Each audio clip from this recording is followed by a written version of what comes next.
మీ car EMI కట్టలేకపోతున్నారా? మీ car EMI మేము కడతాం. ఈ నెంబర్కి కాల్ చేయండి.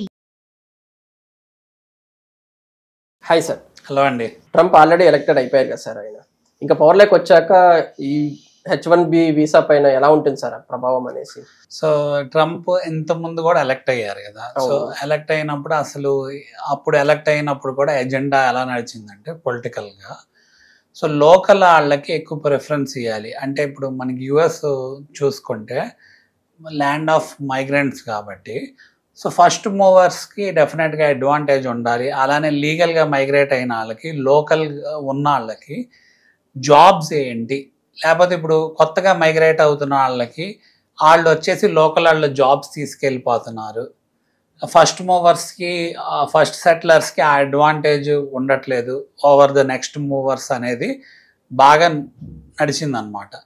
అప్పుడు ఏదైతే అంటే లోకల్ నాన్ లోకల్ లాగా ఇప్పుడు ఏదైతే మనకి తెలంగాణ ఆంధ్ర ఉద్యమం నడిచిందో ఆ టైప్లో లోకల్ నాన్ లోకల్ అంటే ఆంధ్ర వాళ్ళందరూ వచ్చి తెలంగాణ జాబ్స్ అవన్నీ తీసుకెళ్ళిపోతున్నారు, లేదా ఆపర్చునిటీస్ తీసుకెళ్ళిపోతున్నారు అని ఎలా ఉద్యమం లైమ్లైట్లోకి వచ్చిందో అదే ఎజెండాతో ఇంతకుముందు జరిగిందనమాట. అయితే ఇప్పుడు మళ్ళీ పవర్లోకి వచ్చినాక ఇప్పుడు ఏం నడుస్తుంది అంటే ఎక్కువ ఇల్లీగల్ ఇమిగ్రేషన్ మీద ఆయన ఫోకస్ ఉందన్నమాట. ఇల్లీగల్ ఇమిగ్రేషన్ అనగానే చాలామంది బార్డర్స్ క్రాస్ చేసి వచ్చేయటం, ఎక్కువ మెక్సికో నుంచి, Mexico south America continent ethnicity వాళ్ళు కానీ లేకపోతే డిఫరెంట్ పీపుల్, ఈవెన్ మన ఇండియన్స్ కూడా కొంతమంది ఇల్లీగల్గా వెళ్ళి అక్కడికి మైగ్రేట్ అయిపోవటం, ఇల్లీగల్గా విజిట్ వీసాల మీద వెళ్ళి అక్కడే ఉండిపోవటం, కొన్నిసార్లు ఏదో ఎవరో ఒక కన్సల్టెంట్ లాగా పట్టుకొని బార్డర్ క్రాసింగ్ చేయటం, ఇలాంటివన్నీ ఎక్కువ బాగా పెరిగిపోవటం వల్ల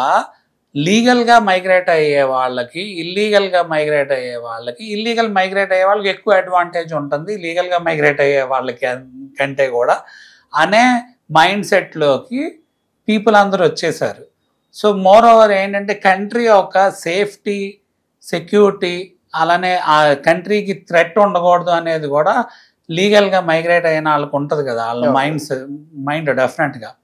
సో అసలు ఏం జరుగుతుంది ఏంటి, దాని మీద స్టాటిస్టిక్స్ ఏంటి, అసలు ఎవరు వస్తున్నారు ఎవరు వెళ్తున్నారు అనేది క్లారిటీ లేకపోతే వాళ్ళ మనీ అంతా కూడా ఇల్లీగల్ మైగ్రేట్ అయ్యే వాళ్ళని కట్టడి చేయటం మీద చాలా మనీ పోర్ చేస్తున్నారు. అలానే బార్డర్ సెక్యూరిటీ ప్రొటెక్షన్ ఫోర్స్కి, అలానే ఎవరన్నా వచ్చిన వాళ్ళకి ప్రొటెక్షన్ హోమ్స్ ప్రొవైడ్ చేయడానికి, ఫుడ్ ప్రొవైడ్ చేయడానికి, ఇదంతా కూడా పెద్ద తతంగం అయిపోయింది. అయితే ఈ ఇల్లీగల్ ఇమిగ్రేషన్ మీద ఎక్కువ ఫోకస్ అనేది ఉంది అది ఆపటానికి.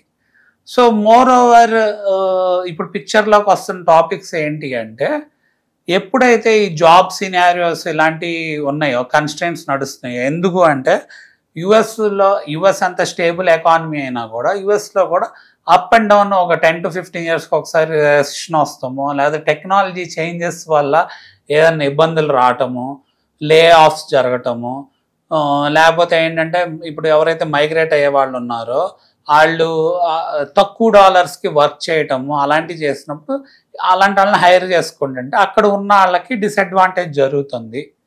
సో దానివల్ల H1B వీసాల మీద ఎవరైతే మైగ్రేట్ అవుతున్నారో వాళ్ళని కట్టడి చేయాలి అని ఒక మూమెంట్, ఒక ఆర్గనైజేషన్ బేస్ చేసుకొని మూమెంట్ జరుగుతుంది అనేది బాగా పిక్చర్లోకి వస్తుంది, సర్క్యులేట్ అవుతుంది. అయితే H1B వీసా అనగానే డెఫినెట్గా స్కిల్డ్ పీపుల్కి రిలేటెడ్ వీసా, ఇది వర్క్ వీసా. సో అలా మైగ్రేట్ అయ్యే వాళ్ళు కూడా only certain quantity of professional పీపులే ఉంటారు. బట్ ఏంటంటే ఆ H1B వీసాని కూడా ఆ మిస్యూజ్ చేసే సిచ్యువేషన్ ఏదన్నా ఉంటుందేమో. సో ఆ మిస్యూజ్ చేసే దగ్గర దాంట్లో లూప్ హోల్స్, లీగాలిటీస్ని బేస్ చేసుకొని ఎవరు దాన్ని, ఇప్పుడు కన్సల్టింగ్ కంపెనీస్ ఉన్నాయి మనకి, సాఫ్ట్వేర్ కన్సల్టింగ్ కంపెనీస్, చాలామంది వెళ్ళి అక్కడ సాఫ్ట్వేర్ ప్రొఫెషనల్ సెటిల్ అయిన వాళ్ళు ఈ జాబ్ కన్సల్టెన్సీస్ పెట్టారు. అందుకే మన వాళ్ళు కూడా వెళ్ళి ఏదో ఒక జాబ్ వస్తుందిలే అని చెప్పి ఎలాగో సెటిల్ అవ్వచ్చులే అని చెప్పి అనుకున్నారు. దాన్ని రూల్స్ని స్ట్రీమ్ లైన్ చేసి ఏదైతే ఈ ప్రొఫెషనల్ స్కిల్ సెట్ ఏదైతే H1Bలో కేటగిరీలో చెప్పడం జరిగిందో దానికి మోర్ స్క్రూటినీ అనేది, అంటే డాక్యుమెంటేషన్ పరంగా చూసుకొనిండి, లేదా దాని ఒక లీగాలిటీస్ పరంగా చూసుకోండి, ఎవరు మధ్యలో హ్యూమన్ రిసోర్సెస్ పరంగా ఈ మ్యాన్ పవర్ ఏజెన్సీస్ సప్లై చేసే పరంగా కూడా మిస్యూజ్ చేయకుండా దాన్ని, అంటే ఇప్పుడు ఆ వీసా ఎందుకు లైమ్ లైట్లోకి వస్తుంది అంటే ఎప్పుడైతే మనకి అక్కడ లోకల్ ఆ పర్టికులర్ స్కిల్ వాళ్ళు దొరకట్లేదు అన్నప్పుడే బయట నుంచి తెచ్చుకోవాలి అనేది వాళ్ళు జస్టిఫై చేసుకోవాలి. లేదా లోకల్ ఉన్నప్పుడు లోకలే ప్రిఫరెన్స్ ఇవ్వాలి. బట్ ఏంటంటే దాన్ని మిస్యూజ్ చేస్తున్నారు అని బేస్ చేసుకొని దాన్ని ఎక్కువ స్ట్రిక్ట్ చేయాలి అనేది అక్కడ నడుస్తున్న ఉద్యమం అన్నమాట. ఓకే. అలానే మన వాళ్ళందరూ ఇంజనీరింగ్కి వెళ్ళే వాళ్ళకి ఈ మాస్టర్స్ అయిపోగానే, అంటే లైక్ బ్యాచిలర్స్కి వెళ్ళినా లేకపోతే గ్రాడ్కి వెళ్ళినా, అంటే అండర్ గ్రాడ్కి వెళ్ళినాక వాళ్ళకి ఓపీటీ ఉంటుంది. ఓపీటీ ఆప్షనల్ ప్రాక్టికల్ ట్రైనింగ్ అనేది ఒక 2 to 3 years టైం వాళ్ళకి వర్క్ చేసుకోవచ్చు. వర్క్ చేసుకోవడానికి ఎలిజిబిలిటీ ఉంది. సో మరి వర్క్ చేసుకోవడానికి ఎలిజిబిలిటీ ఉన్నప్పుడు స్టెమ్ అంటారు, అంటే సైన్స్ ఇంజనీరింగ్ రిలేటెడ్ ఫీల్డ్స్ వాళ్ళకి ఎక్సెప్షన్ ఏంటంటే ఎక్కువ ఓపీటీ పీరియడ్ వస్తుంది వేరే బ్రాంచెస్ వాళ్ళతో పోల్చుకుంటే. సో అప్పుడు ఫస్ట్ టర్మ్ ఆఫ్ ఓపీటీలో వాళ్ళు ఆ ఓపీటీని వాళ్ళు మిస్యూజ్ చేస్తున్నారు అనేది కూడా బాగా సర్క్యులేట్ అవుతుంది అనమాట. ఎందుకు మిస్యూజ్ చేస్తున్నారు అంటే, మరి ఇప్పుడు ఇక్కడ మన వాళ్ళు లోన్స్ అలాంటివి తీసుకొని వెళ్తారు కదా, మరి వాళ్ళు they need to pay back their money. But engineering స్ట్రీమ్లో చదువుకున్న వాళ్ళు డెఫినెట్గా ఇంజనీరింగ్ జాబ్స్లోనే ఎత్తుక్కోవాలి కదా. మరి ఆ జాబ్స్ రానప్పుడు, లేకపోతే అక్కడ ఏదైనా రెసిషన్ నడిచినప్పుడు, లేదా టెక్నాలజీ చేంజ్ ఉండి ఆర్టిఫిషియల్ ఇంటెలిజెన్స్ ఇలాంటివి వచ్చినప్పుడు వాళ్ళకి అక్కడ అంత, లేదా ఈ కన్సల్టెన్సీస్ కూడా స్ట్రిక్ట్ అయిపోయినాయి కదా ఇప్పుడు వీసాస్ పరంగా వీటి పరంగా.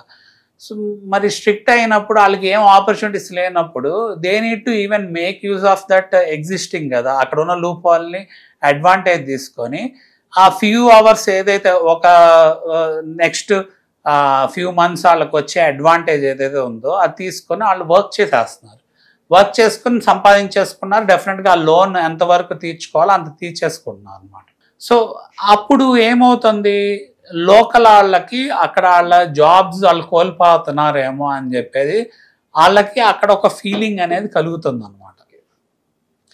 మరి దాన్ని అరికట్టాలి అనే దాని మీద ఎక్కువ సర్క్యులేషన్ నడుస్తుంది. సో దాని మీద ఏంటంటే అందుకే పీపుల్ అందరూ ప్యానిక్ అవుతున్నారు, భయభ్రాంతులు అవుతున్నారు.